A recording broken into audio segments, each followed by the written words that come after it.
नमस्कार, मैं रवीश कुमार। संभल उत्तर प्रदेश में है, बहराइच भी उसी प्रदेश में है।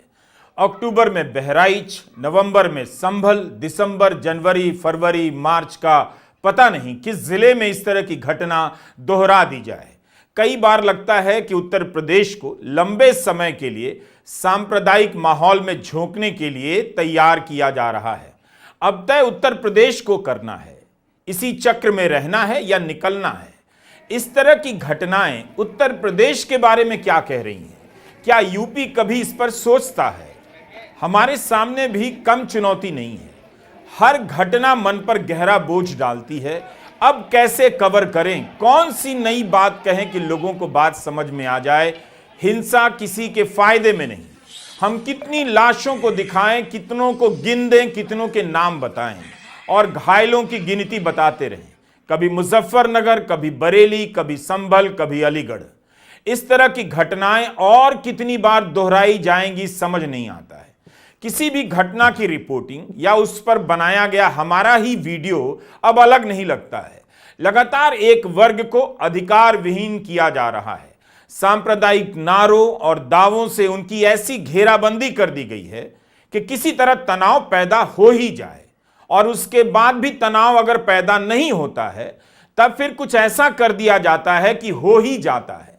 अखबारों की रिपोर्टिंग की भाषा डरावनी होती जा रही है।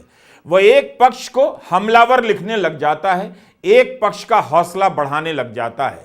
अखबार भी धर्म की रक्षा के नाम पर राजनीति के इस लंबे प्रोजेक्ट में शामिल हो चुके हैं। वैसे भी जब दिल्ली के बड़े बड़े संपादक, बड़े बड़े चैनलों के मालिक, अखबारों के मालिक झुक गए और मीडिया को गोदी मीडिया बना दिया, तो जिले का पत्रकार कितना सामना कर सकता है?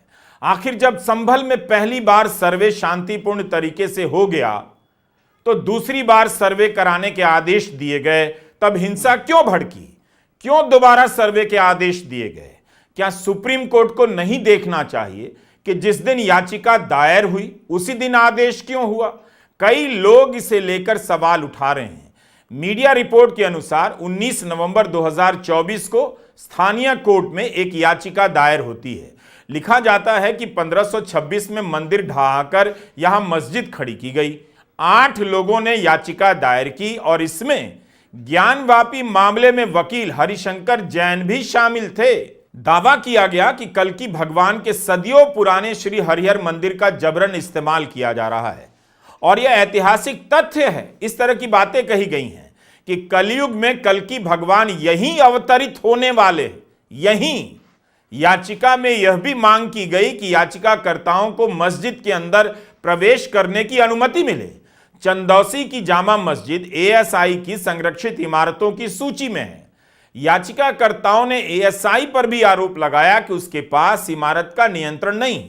इस याचिका के दर्ज होने के कुछ ही घंटों के भीतर चंदौसी में सीनियर डिवीजन के सिविल जज आदित्य सिंह ने आदेश जारी कर दिया, एक एडवोकेट जनरल की नियुक्ति कर दी और उन्हें मस्जिद में शुरुआती सर्वे करने के लिए कह दिया गया। संभल का जो मामला आपने बताया, पूरा प्रकरण उठा के देखिए कैसे हुआ। मथुरा में सर्वे हुआ, कोई हिंसा नहीं हुई। काशी में सर्वे हुआ, कोई हिंसा नहीं हुई। ये सरकार प्रायोजित हिंसा है, ये साजिश के तहत कराई गई हिंसा है। एक ही घंटे में निर्णय आ जाता है बगैर दूसरे पक्ष को सुने, और एक ही घंटे में सर्वे शुरू हो जाता है। ऐसा किसी आम आदमी के विषय में न्यायालय की कार्रवाई और प्रशासन की कार्रवाई आपने देखी है? तो ये सरकार प्रायोजित हिंसा है। याचिका जिस दिन दायर हुई उसी दिन आदेश आता है, उसी दिन सर्वे शुरू हो जाता है। सर्वे शांतिपूर्ण तरीके से हो भी गया था। हिंसा तब भड़की जब 24 नवंबर को दोबारा सर्वे शुरू हुआ। वीडियो है कि सर्वे की टीम के पीछे पीछे धार्मिक नारे लगाते हुए लोग चल रहे हैं। उन्हें कोई नहीं रोक रहा है। उनके हौसले को देखकर लग रहा है इनका इरादा क्या था। ये कौन लोग थे? क्या ये भी सर्वे की टीम का हिस्सा थे? क्या इनकी कभी जिम्मेदारी या भूमिका तय हो पाएगी? क्या ये लोग भड़काने के आरोपी नहीं हो सकते हैं? लगता है बीजेपी का पेट अभी मणिपुर से भरा नहीं है और इसीलिए बीजेपी ने पूरे देश को मणिपुर बनाने की ठान ली है। उत्तर प्रदेश के संभल में हुआ विवाद और उसके बाद की हिंसा में 4 लोगों की मौत। योगी आदित्यनाथ की सरकार, उनके प्रशासन, उनकी पुलिस की ही नाकामयाबी नहीं है, बल्कि मुसलमानों के खिलाफ उनकी नफरत का सीधा सीधा नतीजा है। जिस तरीके से खाकी वर्दी पहनने वाले चिल्ला चिल्ला कर कह रहे हैं गोली चलावे, जिस तरीके से सर्वे करने वालों के साथ नारेबाजी करते हुए एक भीड़ चल रही है, ये सारी बातें इस ओर इशारा करती हैं कि षड्यंत्र के तहत पूरा मामला रचा गया है। एक पैटर्न है और ये एक सेट पैटर्न है, जहां सुर्खियां बटोरने के लिए, टीवी पर आने के लिए कुछ लोग लोअर कोर्ट में अपील डालेंगे, फिर ऑर्डर आ जाएगा, मस्जिदें खोदी जाएंगी, बवाल होगा और बीजेपी अपनी राजनीतिक रोटियां सेकेगी। लेकिन जिन लोगों की जान जाएगी उसका जिम्मेदार कौन है? याचिका दायर होने के तुरंत बाद सर्वे का आदेश जारी होता है। संभल में तनाव का माहौल बन जाता है। इसे लेकर कई लोग सवाल उठा रहे हैं। यह देखने का काम हाईकोर्ट और सुप्रीम कोर्ट का है। मीडिया में सर्वे का आदेश देने वाले जज की टिप्पणी छपी है कि यदि प्रश्नाधीन स्थल के बारे में अदालत के समक्ष रिपोर्ट प्रस्तुत की जाती है तो अदालत को मुकदमे का फैसला सुनाने में मदद मिलेगी। इसलिए न्याय के हित में आवेदन 8C को इस शर्त के साथ स्वीकार किया जाता है कि सर्वेक्षण के समय नियुक्त अधिवक्ता आयुक्त को पूरी कार्रवाई की मौके पर फोटोग्राफी और वीडियोग्राफी करानी चाहिए। सर्वे को लेकर निचली अदालतों की भूमिका और आदेशों की इन दिनों बहुत चर्चा हो रही है। संभल में नईम अहमद, नुमान, कैफ, बिलाल अंसारी की हत्या हो गई। बहराइच में राम गोपाल मिश्रा की हत्या हो गई। संभल के हिंसा में 5 नौजवान मारे गए। कब तक यूपी के नौजवान इस पागलपन की आड़ में मारे जाते रहेंगे? क्या यही इस हिंसा के दोषी थे? इनकी तो जान चली गई हमेशा हमेशा के लिए। पुलिस के लोग भी घायल हैं। इन मामलों में प्रशासन की भूमिका को लेकर कई गंभीर सवाल उठ रहे हैं। लेकिन कब आपने सुना कि प्रशासन की जिम्मेदारी तय हो गई? बहराइच में या संभल में या कहीं और? कभी नहीं तय होती है। जिस तरह की रिपोर्ट पढ़ने को मिलती है उससे किसी को भी चिंता होनी चाहिए। अगर प्रशासन भी धार्मिक सांप्रदायिक संगठनों के साथ मिल जाए, एक तरफा कार्रवाई करने लग जाए, उनकी भाषा बोलने लग जाए, तब कुछ भी नहीं बचेगा। तब क्या होगा जब कोर्ट का आदेश, कोर्ट से जारी सर्वे का आदेश प्रशासन और धार्मिक संगठनों के हाथ लग जाएं और हथियार बन जाएं। नेता प्रतिपक्ष राहुल गांधी और अखिलेश यादव के बयानों में प्रशासन की भूमिका पर यूं ही हताशा नहीं झलक रही। राहुल गांधी ने लिखा है, संभल उत्तर प्रदेश में हालिया विवाद पर राज्य सरकार का पक्षपात और जल्दबाजी भरा रवैया बेहद दुर्भाग्यपूर्ण है। हिंसा और फायरिंग में जिन्होंने अपनों को खोया है उनके प्रति मेरी गहरी संवेदनाएं हैं। प्रशासन द्वारा बिना सभी पक्षों को सुने और असंवेदनशीलता से की गई कार्रवाई ने माहौल और बिगाड़ दिया और कई लोगों की मृत्यु का कारण बना, जिसकी सीधी जिम्मेदार भाजपा सरकार है। भाजपा का सत्ता का उपयोग हिंदू मुसलमान समाजों के बीच दरार और भेदभाव पैदा करने के लिए करना न प्रदेश के हित में है न देश के। मैं सुप्रीम कोर्ट से इस मामले में जल्द से जल्द हस्तक्षेप कर न्याय करने का अनुरोध करता हूं। अखिलेश यादव लिखते हैं कि सर्वे के नाम पर तनाव फैलाने की साजिश का सर्वोच्च न्यायालय तुरंत संज्ञान ले और जो अपने साथ सामाजिक सद्भाव बिगाड़ने के उद्देश्य से नारेबाजों को ले गए उनके खिलाफ शांति और सौहार्द बिगाड़ने का मुकदमा दर्ज हो और उनके खिलाफ बार एसोसिएशन भी अनुशासनात्मक और दंडात्मक कार्रवाई करे। उत्तर प्रदेश शासन प्रशासन से ना कोई उम्मीद थी ना है। ये दुखद है जो घटना हुई है।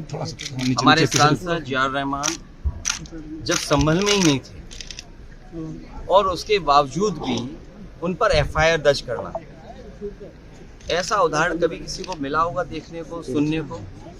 एक पुलिस अफसर ये कह रहा हो कि नेता बनना छोड़ दो, नेताओं का सहारा लेना छोड़ दो, किसके लिए भाषा थी वो?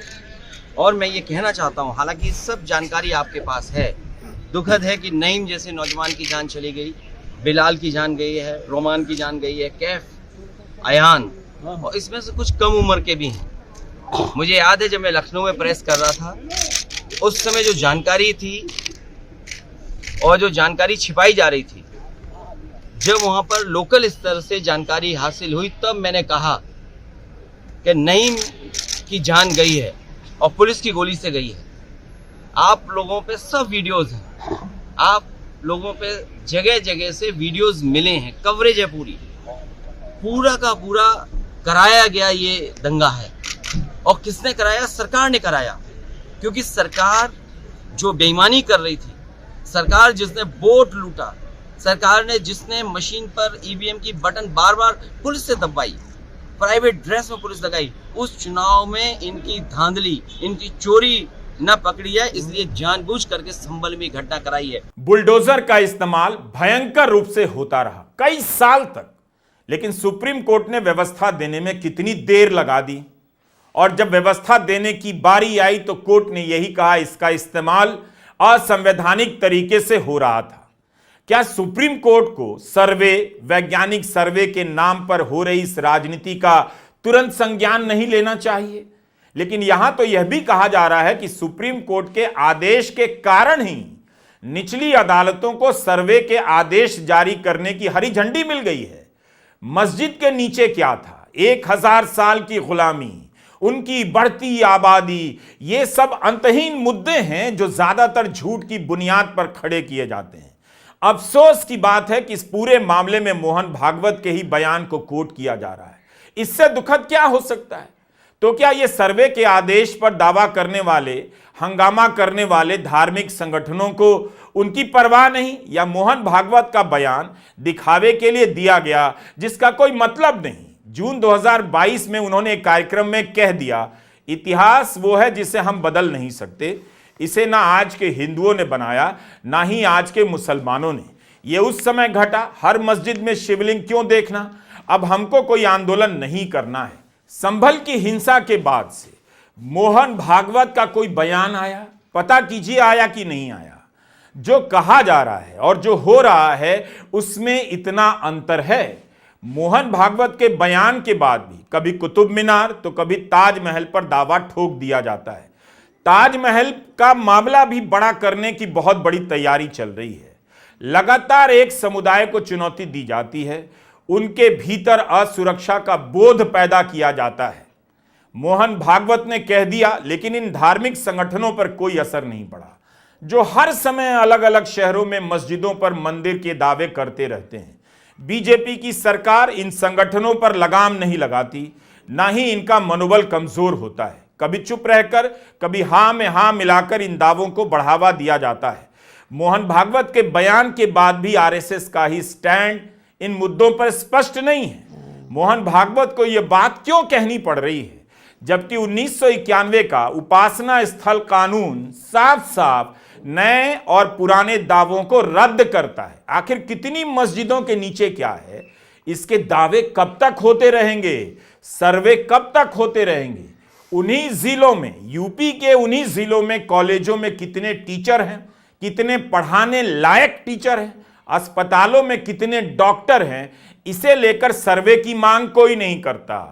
हमने कितने वीडियो में कहा कि अस्पताल हिंदी प्रदेशों में घटिया हैं, बिना इलाज के लोग सड़कों पर और अस्पताल के भीतर मर जाते हैं, स्कूल कॉलेज खराब हैं, ट्यूशन कोचिंग के लिए मजबूर किए जा रहे हैं माँ बाप। 15-15 साल स्कूल कॉलेज में बिताकर 2 लाइन पढ़ना नहीं आ रहा है। इस पर जोरदार बहस नहीं होती, लेकिन मस्जिद के नीचे पहले क्या था, सिर्फ एक सवाल से लोगों की आंखों में चमक पैदा की जा रही है। उत्तर प्रदेश की सरकार बराबर चाहती है कि उत्तर प्रदेश बर्बाद रहे, वहां हिंसा हो, दंगे हो, फसाद हो, नफरत की भाषा हो, बुलडोजर हो, जिससे यूपी बर्बाद हो। क्यों नहीं जाता अमित शाह का बेटा ऐसे मामलों में? वो तो हजारों करोड़ रुपए का धंधा कर रहा है और हमारे नौजवानों को लगा रखा है धर्म के नाम पे जाओ झगड़ा करो। इसमें कौन बर्बाद हो रहा है? क्या किसी बीजेपी के नेता का लड़का बर्बाद हो रहा है? उत्तर प्रदेश का वो नौजवान जो बेरोजगार है, जिसके हाथ में काम नहीं है, उसके दिमाग में आपने धार्मिक उन्माद पैदा कर रखा है। अभी अडानी के भ्रष्टाचार का मामला चल रहा है, दंगा फसाद करा दिया, चलो उस पे लग जाओ।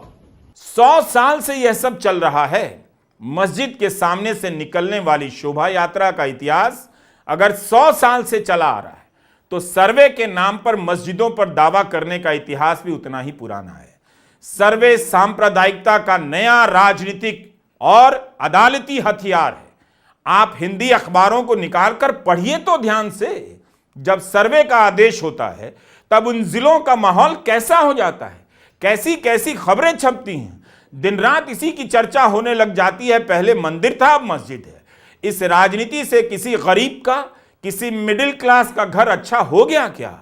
जिनके पास पैसे हैं या लोन ले सकते हैं, वो अपने बच्चों को यहां से अमेरिका भगाने में लगे हैं।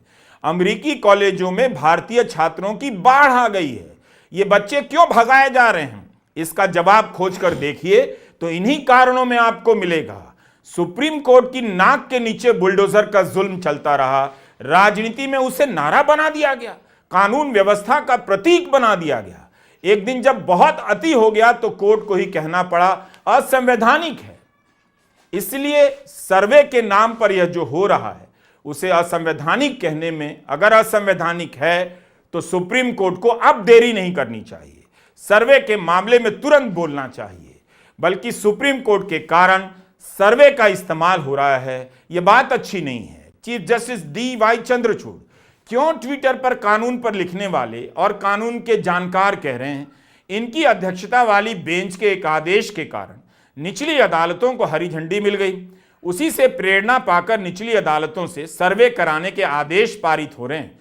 लोगों ने यहां तक लिखा है कि संभल में जो हो रहा है वह पूर्व चीफ जस्टिस DY चंद्रचूड़ की विरासत है। हुआ यह कि बनारस के ज्ञानवापी मस्जिद में शिवलिंग होने का दावा किया गया और फिर राजनीति शुरू हो गई। वाराणसी की निचली कोर्ट से वीडियोग्राफी सर्वे के आदेश आए। मस्जिद प्रबंधन समिति इसके खिलाफ सुप्रीम कोर्ट पहुंची। उस समय के पूर्व चीफ जस्टिस NV रमना ने सर्वे के आदेश पर रोक तो नहीं लगाया, लेकिन इसे तब तक के जस्टिस चंद्रचूड़ की बेंच के सामने भेज दिया और वहां इसकी सुनवाई होने लगी। उनके चीफ जस्टिस बनने पर भी सुनवाई जारी रही। सुनवाई के दौरान चीफ जस्टिस DY चंद्रचूड़ ने मस्जिद प्रबंधक समिति से कह दिया, आपके लिए हिंदू पक्ष की मांग बेतुकी हो सकती है, फ्रिवलस हो सकती है, मगर वह उनके लिए आस्था का सवाल हो सकता है। चंद्रचूड़ की यह मौखिक टिप्पणी निचली अदालतों के लिए हरी झंडी बन गई, ऐसा लिखा जा रहा है। अब हमें यहां पर 1991 के उपासना स्थल कानून के बारे में भी समझना होगा। यह कानून कहता है कि भारत में अयोध्या को छोड़कर जो भी उपासना के स्थल हैं, किसी भी धर्म के और धर्म के भीतर किसी भी संप्रदाय के, उनका अब कैरेक्टर नहीं बदला जाएगा। अगर कोई दावा करेगा तो देखा जाएगा कि 15 अगस्त 1947 को उस स्थल का कैरेक्टर क्या था, जो था वही रहेगा, उसी के आधार पर तय होगा। यह कानून इसलिए बनाया गया ताकि हर दूसरी मस्जिद को लेकर या किसी भी उपासना के स्थल को लेकर दावे ना होने लग जाएं और देश नफरत की राजनीति के चक्र में ना फंस जाए। तो जब कैरेक्टर नहीं बदल सकता, देश का ही कानून है।